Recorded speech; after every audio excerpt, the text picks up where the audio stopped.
Hello everyone, मैं हूं रमन और आप देख रहे हैं Angad academy. Components of food. Components of food का हम आज सेकंड पार्ट करेंगे इस वीडियो में। फर्स्ट पार्ट मैं पहले करवा चुकी हूं, उसका वीडियो आप मेरे आई बटन में या डिस्क्रिप्शन बॉक्स में चेक कर सकते हैं। Now let's start the second part of this chapter, components of food. So let's start now. Second part.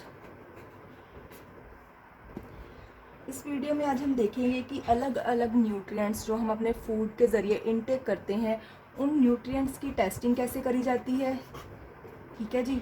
और डेफिशिएंसी डिजीज़ के बारे में आज हम इस वीडियो में पढ़ेंगे कि डेफिशिएंसी डिजीज़ कौन सी हैं, डिसऑर्डर्स कौन से हैं और कौन सी न्यूट्रिएंट की कमी की वजह से ये डिसऑर्डर्स या डिजीज़ होती है, ठीक है जी। इसके बारे में हम आज इस वीडियो में पढ़ेंगे।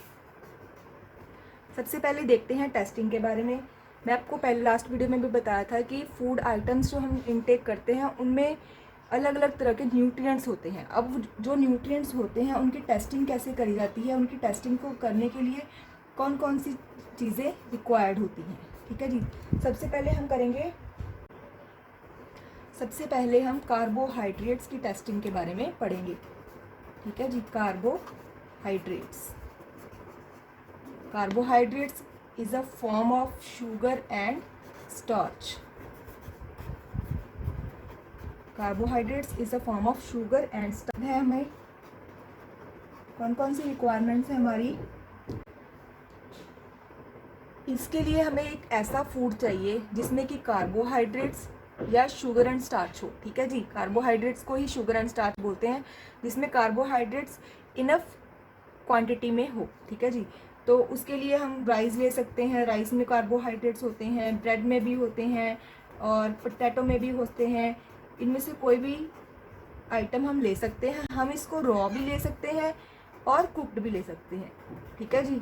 रॉ लेना चाहें तो रॉ भी ले सकते हैं और कुक्ड भी ले सकते हैं। तो ये तो होगी फर्स्ट आइटम।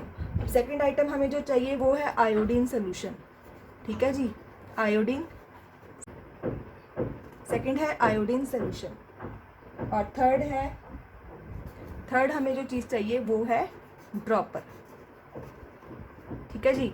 एक हमें इसके लिए ड्रॉपर भी चाहिए साथ में।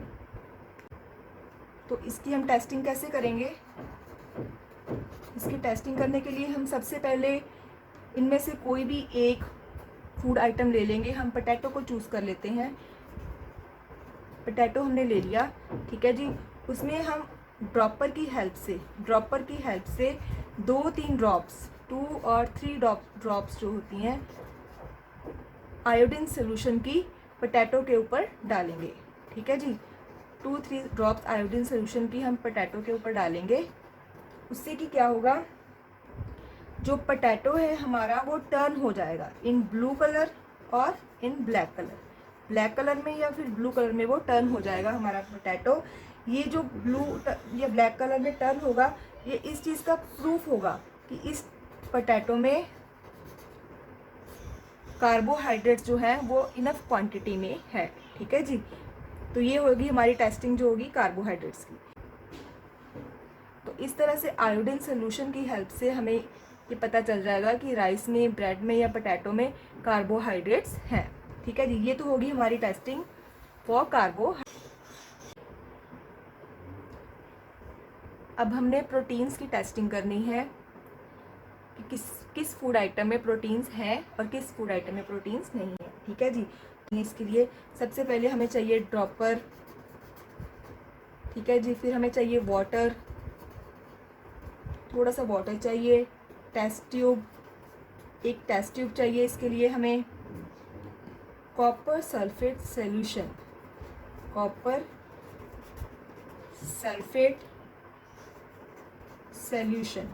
हमें कॉपर सल्फेट सॉल्यूशन चाहिए। इसके लिए कॉस्टिक सोडा, ठीक है जी। कॉस्टिक सोडा चाहिए। रॉ यूज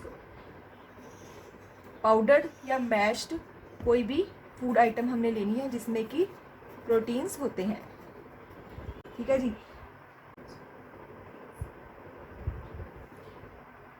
सबसे पहले पाउडर या मैश्ड जो भी फूड आइटम है उसको हमने एक क्लीन टेस्ट ट्यूब में डाल लेना है। ठीक है जी, क्लीन टेस्ट ट्यूब लेके उसमें हमने डाल लेना है। इसके बाद हमने इसमें 10 ड्रॉप्स वाटर की डाल लेनी है। ठीक है, 10 drops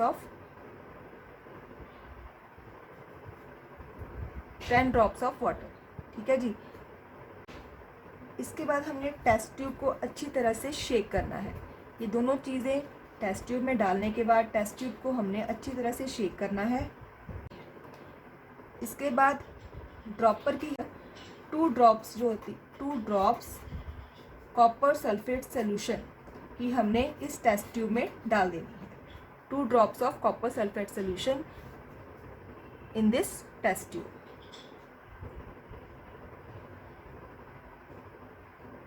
And then 10 drops of caustic soda। ठीक है जी, और caustic soda की 10 ड्रॉप्स भी हमने इस टेस्ट ट्यूब में डाल दी। फिर ये सब सारी इंग्रेडिएंट्स इस टेस्ट ट्यूब में डालने के बाद हमने टेस्ट ट्यूब को अच्छी तरह से शेक करना है और फ्यू मिनट्स के लिए वेट करनी है। कुछ टाइम के लिए आप वेट करोगे। Then we will see that the content of the test tube में हमने जो कुछ भी डाला है that becomes violet color। ठीक है जी, ये सब हो जाएगा violet कलर का। अगर ये violet कलर का हो रहा है then it's mean इसमें प्रोटीन्स, फूड आइटम में प्रोटीन्स है। ठीक है जी, violet कलर प्रोटीन की प्रेजेंस को शो करता है कि फूड आइटम में प्रोटीन्स जो हैं वो इनफ क्वांटिटी में है। अगर ये वॉयलेट कलर में टर्न हो रहा है तो इसमें प्रोटीन्स हैं, और अगर ये ब्लू कलर में या फिर लाइट ब्लू कलर में टर्न हो रहा है तो इट्स मीन कि इसमें प्रोटीन्स की प्रेजेंस नहीं है। ठीक है जी, प्रोटीन इस फूड आइटम में नहीं है अगर वो ब्लू लाइट कलर में टर्न हो रहा है। अगर वो वॉयलेट कलर में टर्न हो रहा है तो इट्स मीन दैट उसमें प्रोटीन्स की मात्रा है। इसके बाद हम देखेंगे टेस्टिंग फॉर फैट्स। फैट्स की टेस्टिंग कैसे करी जाती है। फैट्स की टेस्टिंग के लिए सबसे पहले क्या होगा, हम एक फैट इनरिच्ड फूड लेंगे। फैट किस में होती है मैं आपको लास्ट वीडियो में बता चुकी हूँ। जैसे जो मिल्क से जो प्रोडक्ट्स मिलते हैं, बटर, चीज़ वगैरह, बटर, घी वगैरह, इन सब में इसकी टेस्टिंग करने के लिए क्या क्या करेंगे हम, फैट इनरिच्ड फूड चाहिए हमें, और हमें एक चाहिए पेपर। बहुत इजी है इसकी टेस्टिंग। इसको टेस्ट करने, फैट्स की टेस्टिंग काफ़ी इजी है। इसको टेस्ट करने के लिए आप एक पेपर में फैट इनरिच्ड फूड जो होता है उसको डाल लीजिए। जैसे कोई समोसा वगैरह हो गया, वो भी ऑयली होते हैं, पकौड़े वगैरह ऑयली होते हैं, और परांठे वगैरह वो सभी ऑयली होते हैं। तो आप किसी भी एक पेपर को लेके, कोई भी इनमें से फूड लेके उसको आप पेपर में रख के पेपर को क्रश कर दीजिए। ठीक है, और उसमें क्या होगा कि हम उसमें से हमें जब पेपर को हम क्रश करेंगे तो उसमें काफ़ी सारे ऑयली पैचेस हमें देखने को मिलेंगे। ठीक है जी, ये ऑयली पैचेस जो होते हैं इनसे हमें पता चल जाता है कि इस फूड में जो है काफ़ी ज़्यादा मात्रा में फैट्स हैं। ठीक है, इस फूड में काफ़ी ज़्यादा मात्रा में फैट्स हैं। और अगर इसमें ऑयली पैचेस नहीं होंगे, अगर वो पेपर को क्रश करने के बाद उसमें ऑयली पैच कोई नहीं आएगा, नहीं कोई ऑयली पैच दिखेगा, देन इट्स मीन क्या होगा कि उसमें कोई भी फैट वगैरह नहीं है।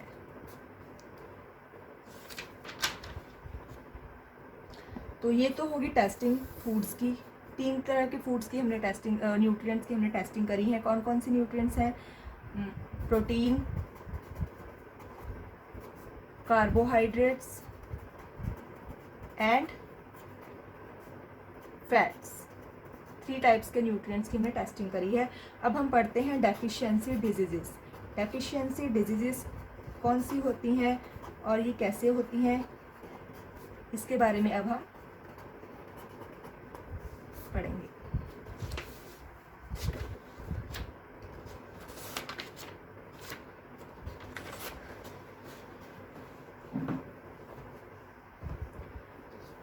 हम खाना खाते हैं, ठीक है जी, हम फूड आइटम्स लेते हैं, खाना खाते हैं, और उन फूड आइटम से क्या होता है, उन फूड आइटम्स का इंटेक करने से क्या होता है, हमारी टमी फुल हो जाती है, ठीक है जी, पेट भर जाता है, टमी फुल हो जाती है, वी फील सेटिस्फाइड, ठीक है। क्या उन फूड आइटम्स में टमी फुल होने के साथ साथ हमें न्यूट्रिएंट्स सारे मिल रहे हैं, ठीक है जी।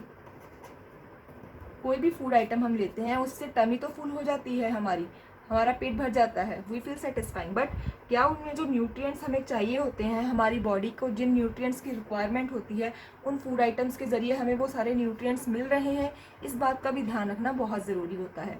क्योंकि अगर कोई न्यूट्रिएंट, कोई कॉम्पोनेंट, जो फूड के जो कॉम्पोनेंट्स होते हैं, कोई भी न्यूट्रिएंट, स्पेसिफिक न्यूट्रिएंट अगर बहुत लंबे टाइम के लिए हमारे फूड में ना हो, हमें ना मिले, तो हमारी बॉडी में उस न्यूट्रिएंट की कमी आ जाती है, ठीक है जी।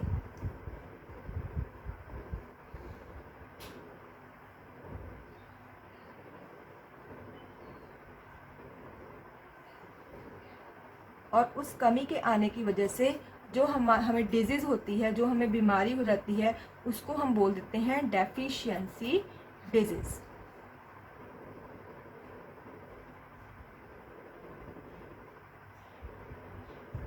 तो डेफिशिएंसी डिजीज़ की हम डेफिनेशन क्या दे सकते हैं, disease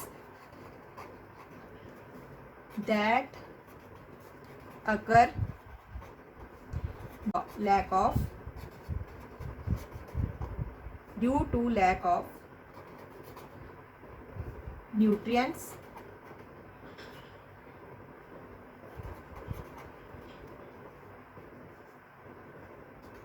over a long period are called deficiency disease, deficiency disease, ठीक है जी। तो इसलिए हमें बैलेंस डाइट लेनी और न्यूट्रिएंट्स लेने अपने फूड आइटम्स में बहुत ज़्यादा ज़रूरी होते हैं। अगर हमें नहीं मिलेंगे तो हमारे बॉडी में डेफिशिएंसी डिजीज़ या डेफिशिएंसी डिसऑर्डर हो जाएगा, ठीक है जी। अब क्या होता है कि अगर कोई प्रोटीन्स की मात्रा फुल, उसको जितनी बॉडी को प्रोटीन्स की मात्रा चाहिए, अब जो ग्रोइंग चिल्ड्रन होते हैं उनको प्रोटीन्स की मात्रा बहुत ज़्यादा चाहिए, अगर उनको प्रोटीन्स की मात्रा इनफ नहीं मिल रही है उनके फूड आइटम्स में, तो उनकी बॉडी बहुत ही ज़्यादा थिन सी हो जाएगी, ठीक है जी, फेस पे स्वेलिंग आ जाएगी, ठीक है जी, उनको स्किन डिजीजेज हो जाएंगी प्रोटीन की कमी की वजह से, और डायरिया वगैरह हो जाएगा, और उनकी ग्रोथ में काफ़ी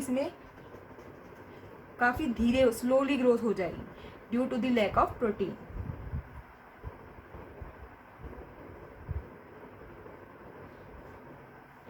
और अगर काफ़ी लंबे टाइम के लिए प्रोटीन्स के साथ साथ कार्बोहाइड्रेट्स भी ना मिले अच्छी तरह से, कार्बोहाइड्रेट्स भी कम मात्रा में मिले, या फिर बिल्कुल भी ना हमारी डाइट में कार्बोहाइड्रेट्स हों, प्रोटीन्स और कार्बोहाइड्रेट्स हों, तो ऑलमोस्ट जो होती है वो ग्रोथ एक तरह से रुक जाती है, बॉडी की ग्रोथ ऑलमोस्ट एक तरह से रुक जाती है, और इसका बहुत ही ज़्यादा नेगेटिव इफेक्ट पड़ता है।